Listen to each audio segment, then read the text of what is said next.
Pada pertemuan hari ini kita akan membahas mengenai analisis asosiasi. Materinya akan meliputi uji Q kuadrat dan juga korelasi peringkat. Salah satu pertanyaan yang paling sering diajukan dalam suatu penelitian adalah, apakah dua peubah saling berhubungan? Misalnya, seorang konsultan ingin mengetahui apakah jenis kelamin berhubungan dengan tingkat kesibukan aktivitas seseorang. Atau mungkin juga seorang dokter ingin mengetahui apakah ada kaitan antara jenis kelamin dengan perilaku merokok seseorang. Apabila tidak saling berhubungan, kedua peubah tersebut dikatakan saling bebas atau independen. Dua peubah dikatakan saling bebas apabila distribusi satu peubah diantaranya tidak dipengaruhi oleh distribusi peubah lainnya. Apabila dua peubah saling bebas, nilai pada satu peubah tidak dapat digunakan untuk menghitung ataupun memperkirakan nilai pada peubah lainnya. Demikian pula sebaliknya. Uji kebebasan yang biasa dilakukan adalah uji Q kuadrat atau chi-square of independence test. Berikut adalah beberapa asumsi yang harus dipenuhi jika kita mau melakukan uji menggunakan Q kuadrat. Yang pertama adalah data terdiri dari pengamatan contoh acak berukuran N. Pengamatan-pengamatan pada contoh dapat dikategori silangkan berdasarkan dua kriteria peubah tadi. Nah, peubah yang diamati ini bersifat kategorik atau dapat juga berupa peubah kuantitatif yang pengukurannya dapat dinyatakan dalam kategori numerik. Tahapan uji Q kuadrat ya, yang pertama kita susun dulu hipotesisnya seperti ini, H0-nya peubah X dan Y saling bebas, H1-nya peubah X dan Y tidak saling bebas. Lalu kita hitung statistik ujinya ini, chi-square hitung ya. Ini ada OI dikurangin EI dikuadratkan dibagi dengan EI, dan ini kita jumlahkan semua. Oke, OI ini adalah jumlah observasi sel ke I, EI adalah nilai harapan sel ke I ya. C banyaknya kolom, R banyaknya baris. C dan R ini kita gunakan di sini. Nah, nanti jadi chi-square hitung ini ya, kita bandingkan dengan chi-square tabel. Chi-square-nya kita gunakan chi-square alpha dengan derajat bebas C-1 dikalikan dengan R-1. Nah, untuk alfanya ini ada beberapa tabel yang menggunakan 1 min alpha, ada beberapa tabel yang bisa langsung menggunakan alpha. Jadi harus dicek dulu yang dibaca tabelnya itu daerah yang sebelah kanan atau sebelah kiri. Oke, selanjutnya untuk EI ya. EI ini adalah nilai harapan ya. Ini kita peroleh dari perkalian jumlah baris dan jumlah kolom dibagi dengan jumlah total. Ya, kita lihat di sini ada tabel kontingensi 2x2 ya.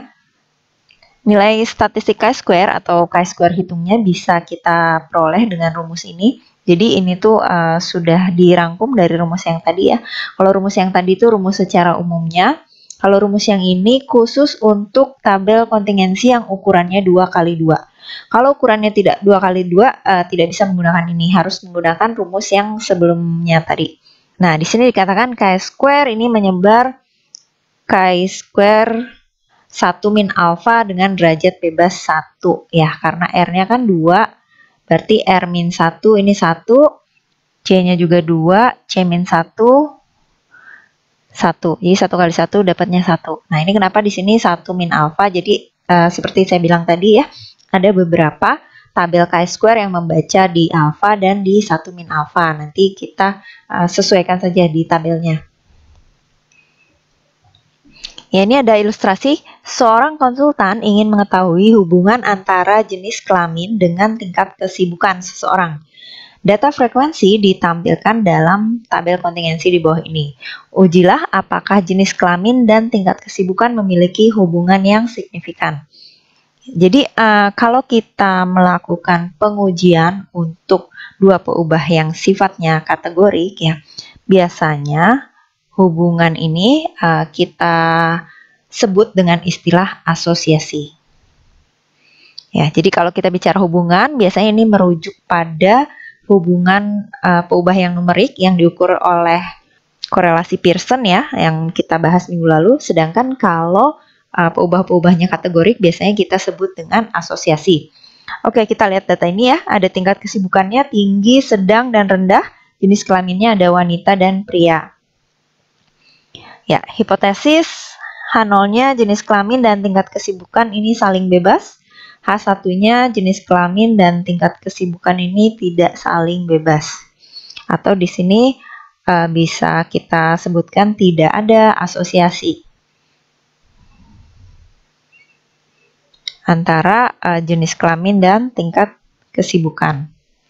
Sedangkan kalau yang bawah ini ada asosiasi. Oke. Nah, selanjutnya kita hitung statistik ujinya ya. Statistik ujinya kita hitung dari sini. Ya, jadi ini tadi tabel kontingensinya. Yang di atas ini adalah OI, ya. Yang kedua ini adalah EI-nya. Ini udah dihitung. Jadi EI-nya itu kita hitung untuk setiap sel di tabel kontingensi. Kalau ini tabelnya 2 kali 3 ya, berarti akan ada 2 kali 3 atau sebanyak 6 EI juga. Jadi kita hitung di setiap selnya. Nah, contohnya gimana? Contohnya kalau yang ini 8,08 tuh dapatnya berarti E11 sama dengan 35 dikalikan dengan total kolom 21 dibagi dengan 91. Ini dapat 8,08. Selanjutnya kalau yang ini E12 ya. Yang ini berarti 35 dikalikan. Nah, ini kan ke bawah ya yang sedang. Nah, berarti ini 61 dibagi 91. Dan begitu seterusnya untuk sel-sel yang lainnya. Ya, ini contohnya ya. Oke, kalau kita sudah dapat semua nilai harapannya ya, kita bisa hitung statistik ujinya atau chi-square hitungnya. Ini kita gunakan rumus yang di awal tadi ya, karena tabelnya tidak 2 kali 2. Nah, ini didapatkan chi-square hitungnya 2,49. Derajat bebasnya adalah ini row-nya atau barisnya ada 2, C-nya ada 3 ya, sehingga 2 dikurangi 1 adalah 1, 3 dikurangi 1 adalah 2, 1 dikali 2 menjadi 2. Oke, kita lihat di tabel chi-square. Ini adalah tabel chi-square yang saya ambil dari buku Walpole. Nah, di tabel ini ya, kita lihat yang dia baca adalah daerah yang sebelah kanan. Nah, ini dia sudah sebutkan nih, ada katanya alfa. Berarti kalau di sini kita tidak usah gunakan 1 min alfa lagi ya. Kalau kita mau cari uji pada saat alfanya 5% ya, berarti kita langsung aja cari di sininya yang 0,05. Ya, di sini kita cari yang 0,05, tadi derajat bebasnya 2 ya. Ini dapat nilainya 5,991. Nah, berarti karena yang chi-square tabel justru lebih besar daripada chi-square hitung, maka hipotesis 0 itu tidak ditolak ya, atau kita menerima hipotesis 0. Artinya jenis kelamin dan tingkat kesibukan itu dia saling bebas. Oke, selanjutnya kita masuk ke korelasi peringkat ya.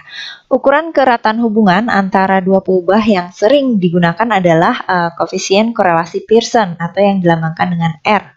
Koefisien korelasi Pearson antara X dan Y ini dilambangkan dengan R, biasanya dikasih indeks XY ya, bisa kita cari dengan rumus ini ya. Ini sudah kita bahas di pertemuan minggu lalu. RXY ini merupakan koefisien korelasi contoh yang dapat digunakan untuk menduga koefisien korelasi di populasi, atau yang di sini kita lambangkan dengan rho XY. Pengujian ataupun inferensi ya statistik tentang R ini dapat digunakan apabila contoh berasal dari populasi yang menyebar bivariat normal. Jika tidak, diperlukan prosedur korelasi atau asosiasi non-parametrik. Beberapa metode adalah koefisien korelasi peringkat Spearman, tau kendal, koefisien konkordansi kendal, korelasi peringkat parsial, dan lain-lain. Oke, kita mulai dengan korelasi peringkat Spearman atau yang biasa dilambangkan dengan RS ya. Ukuran asosiasi yang sering digunakan adalah koefisien korelasi peringkat Spearman yang diperkenalkan oleh Spearman tahun 1904.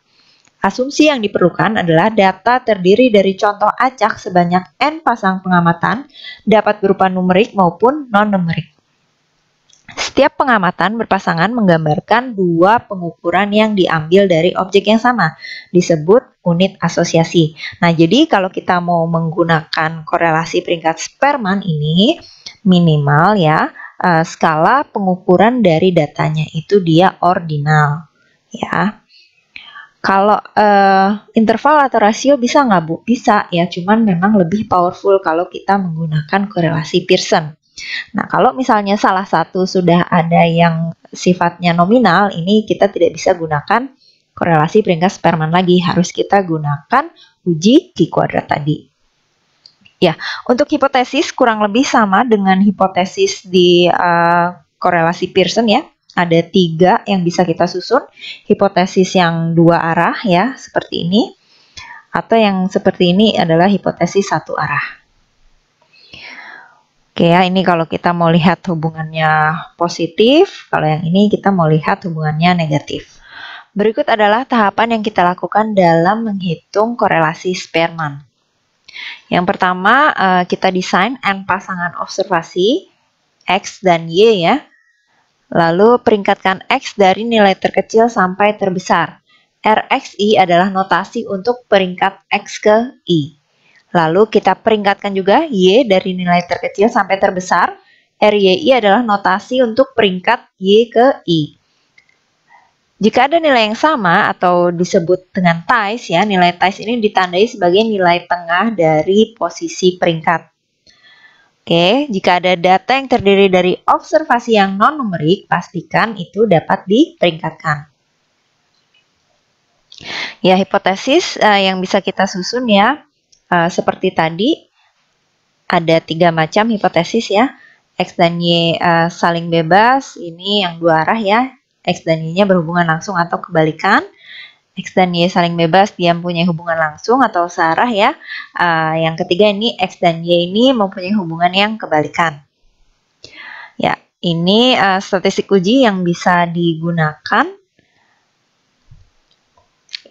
Dan RS ini adalah nilai koefisien korelasi Spearman-nya. Nah, DI ini kita dapatkan dari rumus ini. RX adalah peringkat di XI, RY adalah peringkat di YI. Untuk kaidah keputusannya, kita lihat dari hipotesisnya. Kalau kita pakai hipotesis yang A ya, berarti kita tolak nol kalau RS-nya itu lebih besar dari nilai tabel A21 untuk N dan alfa 2. Sedangkan kalau kita pakai hipotesis yang B tadi ya, yang hubungannya searah, tolak nol kalau RS-nya lebih besar dari nilai tabel A21 untuk N dan alfa 1. Nah, kalau kita pakai yang hipotesis C yang hubungannya kebalikan, tolak nol kalau RS-nya lebih besar dari negatif nilai tabel A21 untuk N dan alfa 1. Tabel A21 ini ya, ini tabel yang saya baca dari buku Applied Non-Parametric karangan Daniel. Ya, untuk interpretasi koefisien ya, kalau RS-nya negatif artinya saat X naik maka Y turun. Kalau RS-nya 0 berarti tidak ada asosiasi antara X dan Y. Sedangkan kalau RS-nya positif artinya saat X naik, Y juga naik. Nah, ini adalah nilai ties ya yang bisa digunakan. Jadi untuk menghitung peringkat yang ties atau yang sama itu nanti kita gunakan rata-rata. Nah, ini untuk menghitung TX dan TY yang nanti ini akan dimasukkan ke dalam rumus. TX ini adalah banyaknya pengamatan X yang sama untuk peringkat tertentu ya. Oke, statistik uji yang dikoreksi terhadap ties ya, seperti ini. Tadi kan kalau tanpa ties kita gunakan RS yang sebelumnya ya. Tapi kalau misalnya ada ties, kita gunakan statistik ujinya yang ini. Kalau N-nya itu cukup besar ya, atau pengamatannya itu cukup banyak, kita bisa gunakan aproksimasi contoh besar dengan menggunakan Z hitung. Jadi nanti statistik ujinya kita gunakan Z. Ini kita bandingkan dengan sebaran normal baku 0,1. Ya, ini ilustrasinya saya ambil dari buku Daniel juga ya. Nah, ini bisa dilihat ada intelligence score sama social dominance score. Nah, kalau nilai-nilai skor seperti ini kan bukan nilai yang sifatnya numerik ya. Dia memang angka gitu ya, ada urutannya, tapi cara menghasilkan angkanya itu tidak menggunakan alat ukur yang baku. Misalnya nggak pakai meteran, nggak pakai timbangan ya. Ini pakai cara pengamatan secara kualitatif ya. Makanya di sini masuknya dia ke data yang ordinal, sehingga kita kalau mau menghitung korelasinya kita gunakan korelasi Spearman. H0-nya X dan Y bebas, H1-nya X dan Y berhubungan langsung atau kebalikan. Ya, pertama kita cari dulu peringkat dari XI. Ya, kita peringkatkan saja ini dari yang terkecil sampai yang terbesar ya. Yang paling kecil kan ini ya 20, makanya di sini peringkatnya 1. Lalu 23, ini peringkat 2. Lalu selanjutnya adalah 26, peringkat 3, dan seterusnya ya. Selanjutnya kita cari peringkat untuk Y.